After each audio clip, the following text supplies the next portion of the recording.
अस्सलामुअलैकुम students, welcome to my channel educational tips. कैसे हैं आप सब? उम्मीद करती हूँ सब बच्चे ठीक ठाक होंगे और अपने अपने घरों में खुशआबाद होंगे। तो जी स्टूडेंट्स, आज हम पढ़ने जा रहे हैं द न्यू कॉमर्स, जो कि हमारी पॉइंट थी, उसका हम लोग पैराफ्रेजिंग करेंगे, यानी कि स्टेंजास का कुछ हम साथ पढ़ेंगे। स्टेंजा के बारे में मैं आपको लिखवाऊंगी, स्टेंजा की पैराफ्रेजिंग।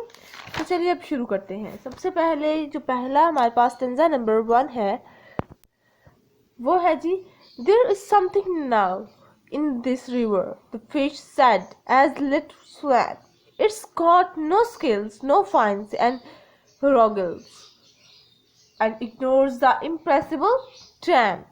तो जी सबसे पहले, जिस तरह मैंने आपको पिछले स्टेंजास भी जैसे कि लिखवाए, तो उसमें भी मैंने बताया है कि आपको रेफरेंस पहले लिखना है और फिर पैराफ्रेजिंग लिखनी है। तो सबसे पहले आप हेडिंग देंगे रेफरेंस की और फिर देंगे बाद में पैराफ्रेजिंग की। रेफरेंस के अंदर हमेशा आप जो इसका पोइट है, जिसने ये पोएम लिखी है, उसके बारे में कुछ ना कुछ बताएंगे और साथ ही इस पोएम का नाम बताएंगे और कुछ थोड़ी सी डिटेल, थोड़ा सा छोटा सा ना पोइट के बारे में लिखेंगे। पैराफ्रेजिंग के अंदर बच्चे ये होता है कि आपने जो स्टेंजा होता है उसको इजी वर्ड्स में बताना है। तो चलिए अब रेफरेंस देखते हैं। रेफरेंस क्या है, लिखेंगे आप, this stanza has been taken from the poem the newcomer. ये स्टेंजा एक उस पोएम से लिया गया है। उस पोएम का नाम है the newcomer, written by Brian Patten. ठीक है, ये उसके राइटर का नाम है। ठीक है, इन दिस मतलब जो पोएम होती है ना, उसमें राइटर नहीं होता, उसमें पोइट होता है। तो इसका पोइट का नाम है क्या? बैरन pattern. In this poem, the poet says that there is a new thing in rivers, trees, warren, and a glacier who is disturbing the animals kingdom। ठीक हो गया जी। ये आप, ये वाला जो है ना, ये रेफरेंस, ये आप हर किसी के अंदर पुट कर सकते हैं, यानी कि द न्यू कॉमर के अंदर जितने भी स्टेंजास होंगे उनके अंदर ये वाला रेफरेंस पुट कर सकते हैं। अब चलते हैं इसकी पैराफ्रेजिंग की तरफ। इस पैराफ्रेजिंग में क्या है? इन this stanza the poet says that the fish seems something in the water that has never seen before. It is an object that is new for fish because it does not look like the other things that live in the water, and it is unafraid of animals as well। ठीक हो गया जी।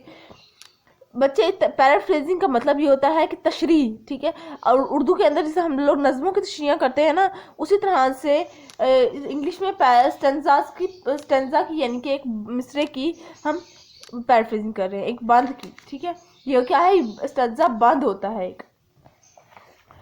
अब आते हैं जी stanza number 2 पर। तो stanza number 2 है जी, there is something new in the trees, I heard a blotted thrush sing, it's got no break, no claws and no feathers and not even the ghost of a wing। ठीक हो गया, ये stanza number 2 है। और देखिए reference मैंने कहा था ना कि हर जो भी द न्यू कॉमर के जो जितने भी स्टेंजास होंगे उनमें आप ये वाला पैराफ्रेजिंग लिखेंगे। पैराफ्रेजिंग के मतलब कि जो उसका रेफरेंस लिंक होगा ना, वो ये वाला होगा। तो ये वाला लिखना है, तो इस वजह से मैंने बार बार नहीं लिखा। चलिए अब हम लोग पैराफ्रेजिंग की तशरीह की तरफ चलते हैं। In this stanza the poet says that the bird is singing and saying that it seems something new in the trees, and observe that it does not belong to bird family, it has no wings so it cannot fly like a bird। ठीक हो गया, यानी कि इस stanza में वो कह रहा है, दूसरे स्टेंजा में पोएट कह रहा है कि जो बर्ड्स थे वो सिंगिंग कर रहे थे, वो गा रहे थे और आपस में बातें कर रहे थे कि जो ट्रीज पे बैठे बातें कर रहे थे कि वो जो न्यू बर्ड्स है, जो न्यू चीज़ आई है, वो ना तो बर्ड्स की तरह दिखती है और ना ही बर्ड की फैमिली में से बिलोंग करती है। ठीक है, क्योंकि उसके पास पर भी नहीं है और वो बर्ड्स की तरह, परिंदों की तरह फ्लाई भी नहीं कर सकती। अब चलते हैं जी स्टेंजा नंबर 3 की तरफ। स्टेंजा नंबर 3 है जी, there is something new in the warrens, said the rabbit to the dew, it's got no fur, no eye and no paws, yet digs deeper than we dave go। फिर आ जाते हैं वही बात, reference मैंने आपको पहले ही ये वाला लिखेंगे, वही मैं हर उसके साथ आप भी ये वाला लिख लें बेशक, ठीक, मर्जी है आपकी, आप अपनी टीचर्स वाला लिख लें, ये वाली लिख लें पैराफ्रेजिंग, नो प्रॉब्लम। ये वाली पैराफ्रेजिंग में भी कोई डाउट नहीं है, ऐसी कोई बात नहीं है कि आप ना लिखें या आप लिखेंगे तो गलत होगा, नहीं।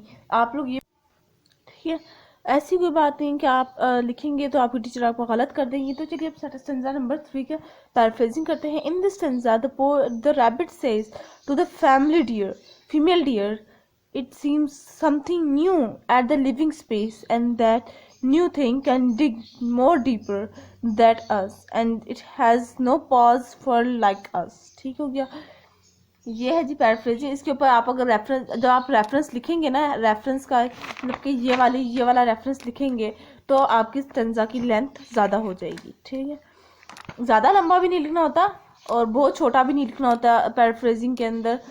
ठीक है, तो अब चलते हैं स्टेंजा नंबर 4 की तरफ। There is something new in the witness, said the snow bright polar bear. I saw its shadow on the glacier, but it left no pause mark there। ठीक हो गया जी, रेफरेंस लिखेंगे वही वाला जो मैंने आपको लिखवाया। ठीक है, पैराफ्रेजिंग पे आ जाते हैं। In this stanza the poet says that the polar bear saw something new in the shadow, in the snow। It saw its shadow on the hills of snow, and polar bear is very much confused because the new thing did not leave the paw marks on the snow। यानी कि वो अपना कोई निशान, paw marks यानी कि कोई अपना निशान, सबूत नहीं छोड़ के जा रही थी। फिर आ जाते हैं स्टेंजा नंबर 5 पर। तो स्टेंजा नंबर 5 है, Though the animals kingdom the news was spreading fast। यानी कि एनिमल किंगडम के अंदर वो न्यूज़ बहुत तेजी से फैल रही थी। No breaks, no claws, no feather, no scales, no fur, no gills. It lives in the tree and the water, in the soil and the snow and the hills, and it's kill and kills and it's kills.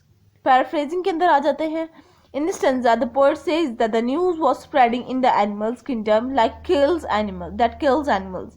It lives in the water, trees, in soil, in snow, in the hills, but it has no wings, no gills, no beak, no scale, and even no